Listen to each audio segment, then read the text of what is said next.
Hi, this is Lesley Slavitt, and I was delighted to have been asked by IPHS to share my research with you.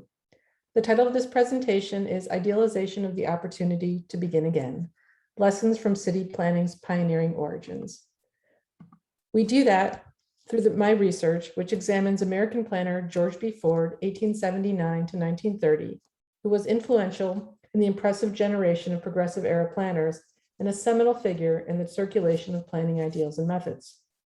It covers significant ground, both historically and in addressing contemporary imperatives, as Ford, a central actor, engaged the forces that shaped and continue to challenge modern planning. His career as a planner was distinctive for his participation in some of the field's most relevant early milestones, including, but not limited to, his transnational engagement in France and work in Reims. And he is our narrator to explore the attraction to the Build Back Better ideology, seen through planning's early advance leading up to and surrounding the Great War. A graduate of Harvard University, the Massachusetts Institute of Technology, and the École des Beaux-Arts, architectural training placed him alongside many of planning's early pioneers, though his distinguished and entrepreneurial zeal tended to distinguish him. Ford was initially drawn to planning's promise, as he characterized it, to correct the mistakes of the past.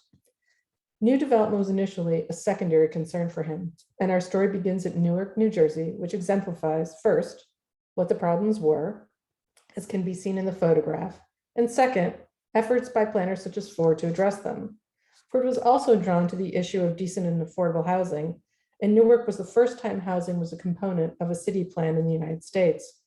The work at Newark resulted in one of the first comprehensive city plans of this era, 1915, though in typical Ford fashion, he left the assignment prior to its publication. He was, however, elemental to the comprehensive study underlying the plan, 21 separate reports. In the aggregate, the work at Newark reflected Ford's interest in functional urban coherence. While the work at Newark to modernize the existing city fed Ford's primary ideology, the ability to bring efficiency to the future city, as zoning isn't and wasn't retroactive, was epitomized by the passage of New York City's revolutionary comprehensive zoning ordinance in 1916. This was the future promise of planning, particularly as exploded in the US, and Ford held numerous roles in the ordinance's development, including devising the heights of buildings regulation, which resulted in a new aesthetic for the skyscraper, the ziggurat style, and he modeled bars of soap at his kitchen table as he devised the regulations. Equally important in New York City, and particularly for Ford, the endeavor was meant to include both a city plan and a zoning ordinance, but efforts at a city plan failed in New York at the time. This would have a lasting effect on Ford, particularly on the eve of America's entry into the Great War. Although this slide sets the context for Ford's unique experience in Europe, 1917 to 1920, these are not images of a war-torn European city. Rather, this is the burnt district of Salem, Massachusetts in 1913, but could easily be images of 1913 Hot Springs, Arkansas, or 1916 Paris, Texas. The example of Salem teaches us that while there was a local cognizance of the opportunity for modernization as a result of these disasters, and some retrospective recognition, particularly by Ford, planners did not make use of a disaster such as Salem to facilitate the field's advancement, even though they had the three essential qualities the field was striving to acquire. One, they compelled urban intervention. There was no discussion. It was clear something had to be done, and everybody agreed on that. Two, provided the coveted administrative or regulatory authorities when plans such as the one at Newark were still advisory. And three, offered access to the financial resources necessary for improvements. It is worth noting, however, that protections from fire safety, more pervasively applied, did help form the legal basis upon which comprehensive zoning relied. In general, the experience of American disasters stands in contrast to the war's effect in Europe. Irrespective of the idealization of the opportunity to bring modernization to French cities as a result of the war, it was understood in France as a broader opportunity to bring planning forward. Shortly after the United States declared war on Germany in April 1917, though of course Europe was at war since 1914, Ford left for France with the American Red Cross as head of its planning department. Ford was viewed as a harbinger of American planning in France and sought after for his expertise, irrespective of his fledgling career. The ultimate opportunity he had to prepare the post-war city plan for Reims in 1920 is representative of, but truly not characteristic of his time there or a reflection of his identity as a planner. Ford spent the majority of his time as an advocate for planning and campaigning to ensure that France built back better. As Ford's quote indicates, France is all unprepared. He adamantly believed France lacked the ability to capitalize on the war's opportunity to do so, and planning for him was the absolute key. This dovetailed with legislative advances in France compelled by the war, which welcomed devastation as a means to modernize French cities, at least in principle. Though there was an undeniable tension between such a promise and the simultaneous desire to maintain the historic identity of French towns. This was not only a profound contrast for Ford's American experience and the relative newness of place unbounded by age or historical value, but it framed the controversies which confronted him at Reims as he devised improvements in the city center. And Reims was not just any French town. The largest and most historic French city devastated in the Great War, as the site of the coronation of France's kings, Reims was indivisible from the country's national identity and became the source of intense international debate as a result of its bombardment. However, there were numerous pre-war insufficiencies and challenges at Reims, not dissimilar to those at Newark, as both in the US and France were countries becoming primarily urbanized for the first time in their histories, and Reims was becoming a very important industrial center.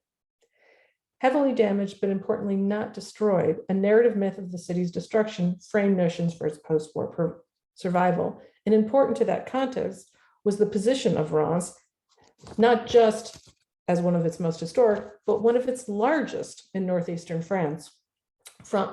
Reims had a population of 115,000 before the war, but when the war ended, just 8,000 inhabitants, which undeniably affected the ability to revive the city after the war. While plans were authored during the war, ongoing physical damage and the unexpected length of the war created hesitancy on the part of the municipality, also awaiting national guidance. As seen in one of the rare full versions of the city's 1920 approved plan, the Plan Ford, this was the first such plan approved under French law, as the headline denotes. And Ford dealt comprehensively with the city, receiving praise for his approach for the city's underdeveloped peripheral areas, even from those who otherwise derided his ideas for the historic city center. This ultimately diminished the idealization of modernizing the existing landscape and privileged the relative ease and acceptance of new development for Ford. Importantly, though this is often misunderstood and often mischaracterized, the Ford plan was not a reconstruction plan, nor was it ever intended to be. It was a city plan. It did not address the rebuilding of the city's monuments and historic structures, the engineering of the roadways, exchange of land for public purposes, elemental to the success of his city plan design, or infrastructure improvements, rubble clearance, or development of alignment plans. Though a city plan was legally required at Reims, the insufficiencies of French zoning greatly diminished planning's full promise in cities like Reims. Ford applied its principles, however, and he applied use zoning to segregate residential and industrial areas in the periphery. But the inability to legally administer these proposals, unlike in the US, dramatically affected the plan's execution.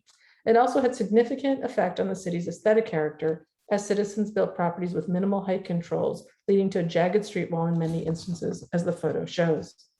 While Ford's ideal in New York had been diminished because of the inability to devise a city plan in concert with the legally permissible zoning, the reverse had actually been the case at Reims. The maturation of Ford's career was shaped by his 3 years in France, as it allowed Ford to break free from the incrementalism inherent in US plans and initiatives. It was a catalyst for more complete and definitive practice and a more realistic understanding of the challenges of reformatting the urban landscape. This is seen most directly in Ford's post-war work for the official comprehensive plan at Cincinnati, Ohio in 1925, which was the first large-scale officially adopted plan in the United States. It is, however, perhaps more reflective by the evolution of the regional plan of New York and its environs, where Ford advised and which resulted in his appointment as the first general director of the Regional Plan Association. The opportunity to begin again and to build back better ultimately fed the regional expansion of planning for Ford. This was planning as prevention and conceived as the easier path to achieve planning promise, as we can see in Ford's quote on the slide, as well as in the quote from the 1929 Regional Plan, Volume 1. Ford pushed the boundaries that helped inaugurate planning with entrepreneurial zeal and determination to break new ground. His story offers powerful lessons for contemporary planning and the belief that we can do better and avoid the traps others fail to address. The search to control the city's development and the production of urbanism at scale not only fed utopian ideals, but also built the pragmatic and scholarly emergence of a new field of practice. And Ford is a key actor in its break from the City Beautiful movement and in the transnational transfer of ideas. However, Ford's place in planning history reflects incomplete presentations. The scholarship is highly siloed and affiliates him with specific assignments or principles and uses him to reinforce or justify particular arguments, failing to provide a comprehensive or integrative picture. Given the lack of precision in the literature, this use of Ford distorts his ideas and his contributions, which is particularly troubling given his representative use across the literature. As historical analysis, my work was grounded in the use of primary sources. Not only fills an identifiable gap in existing scholarship regarding Ford, but through Ford, we see the transnational influence of the Great War on planning's early professionalization and better understand the relationship of planning to disaster and post-disaster reconstruction, including the larger, often idealized notion of building back better.